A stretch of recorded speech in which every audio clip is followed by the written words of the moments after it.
They're called the greatest generation, men and women from all walks of life who grew up in the Great Depression, led our nation to victory in World War II, and helped make America a beacon of freedom and democracy for all the world. And do they have some stories to tell? I'm pleased to be partnering with the New York State Military Museum and Veterans Research Center to preserve the words and memories of many of our World War II veterans. These stories will be entered into the state's archives, where they will be accessible to researchers, academics, and future generations. Our veterans have given so much to help build a brighter future for all Americans. This tribute is just one small way of saying thank you.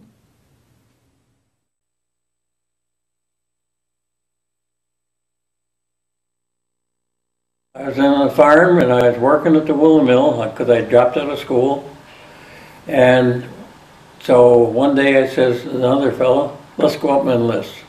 I was on a farm, I didn't have to go. Just completely out of the blue you had this idea? Yeah, and I was only 17. And right after my 18th birthday in April, they called me right up, put me in, I went to Niagara Falls. Was there a particular event or just something that made you kind of gravitate to enlisting, or you just wanted to go? You just wanted to go? Yeah. Now where'd you go for basic? Camp Patrick Henry down in Virginia. Now you served in the Army? Yeah. In the Army, okay. And how was your experience? If you could kind of briefly sum up your experience during basic, what was that like? It was interesting, they put you through you had to crawl on the ground, they shot guns over you, told you not to get up because you'd get hit. And so then after that, they put me out to Camp Patrick, or Benjamin Harrison in Indiana for training in medics. And I went there for a few months, and then they sent me to, I was with a general hospital then, and then they sent me to Atlanta, Georgia, get more serious training. And then we came up to Camp Kilmer in New Jersey because we were going to ship over. So was the medical field your area of expertise in the Army? Yep. Okay. That's where I was all the time. Okay. So I got up to Camp Patrick Henry, or Camp Kilmer, New Jersey, and my outfit was waiting to go over. And so all of a sudden I got the mumps. Uh-oh. I had to go to the hospital. Oh, man. And my outfit went over without me. So I waited there, and I was going to have my 19th birthday, so I was going to come up home here. So one night at 5 o'clock, Sergeant House is up and says, Myhill, get down here, you're shipping out. And they took me down to the port, and here all the troops lined up, and an empty spot for me. They pushed me back in there, put a number on my helmet, and marched me up the gangplank. Well, I'll tell you, I had a strange feeling because I didn't know what kind of an outfit I was going in. You just knew that you were going over. And I didn't know anybody on there. Oh, boy. And so, and my parents at home expect me home. I had no way of telling them I wasn't coming. I had my 19th birthday in the middle of the Atlantic going to England. Wow. So we got up there, and I was billeted in a Lord Cobham's house separately, and the 2 or 3 in each home.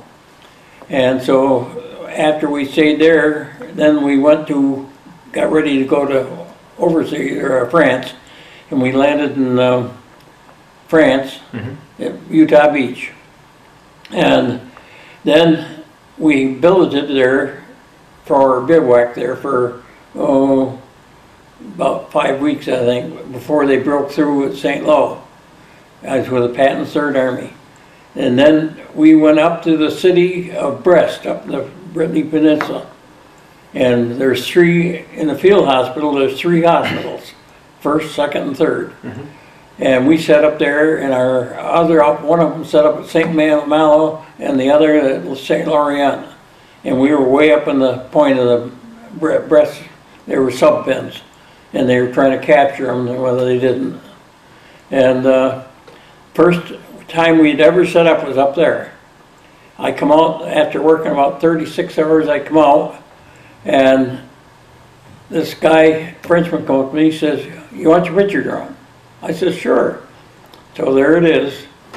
And then after that, he, after we set up, he says, I asked him what he wanted, and he wouldn't really tell me. I gave him 2 packs of cigarettes, because I didn't smoke. Should hold that up.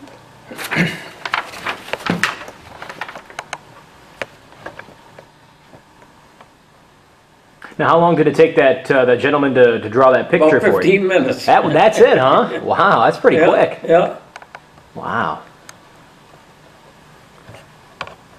So, what were some of your other experiences that you had to do?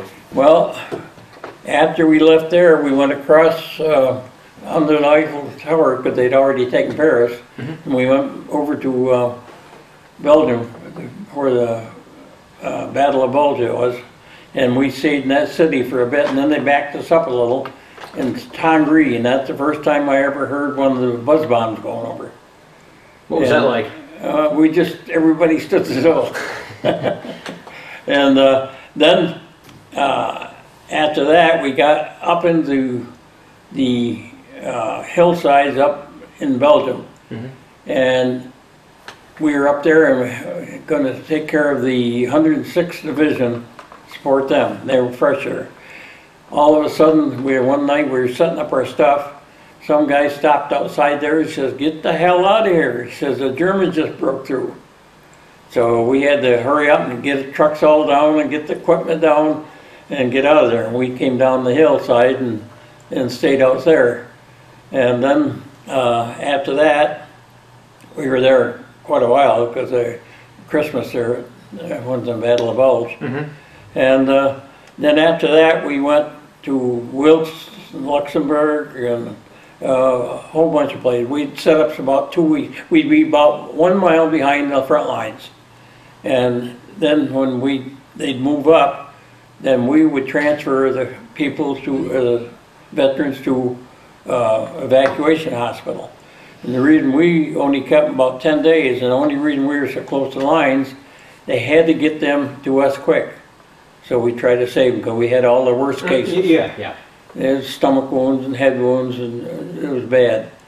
And so then after that, we went through Aachen in Germany. We were here in Holland first. And I've got a lot of stories about that and pictures too. And then we went to into Germany up by Eschweiler. And Aachen was a mess. That place was bad. There's nothing left of it. And but we kept setting up these hospitals, units like that. And when the war ended, I got up to a village of Klotz on the Elbe River. And we were waiting for the Russians to come through. And so we sat there, set up I got pictures over here, and we set up to wait it again they wouldn't let us go any further. We were supporting the 6th Division because they wanted the Russians to take it. They said they could.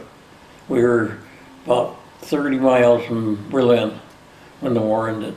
And we, in the city of Klotz, less than a quarter of a mile from that Klotz was the Gardelegen massacre. And they put the Polish and Russians prisoners into a big barn up there, and they set it on fire and killed them all. And so I got a lot of pictures of that, because we were right there. In fact, I've got my picture on one of them. And so then when they came, they just killed them. Almost 2,000 altogether. All at once? Yeah. They put them in the barn and set it on fire. And as they got out, they had guns there and they just shot them. So, and then after that, we had another place where we were going to set up, and we took this hotel over. Well, it wasn't a big one. It was on a forks in a road, and then a woman didn't like it, owned it. So we're set up there, and all of a sudden we see infantry coming up each side of a road towards us.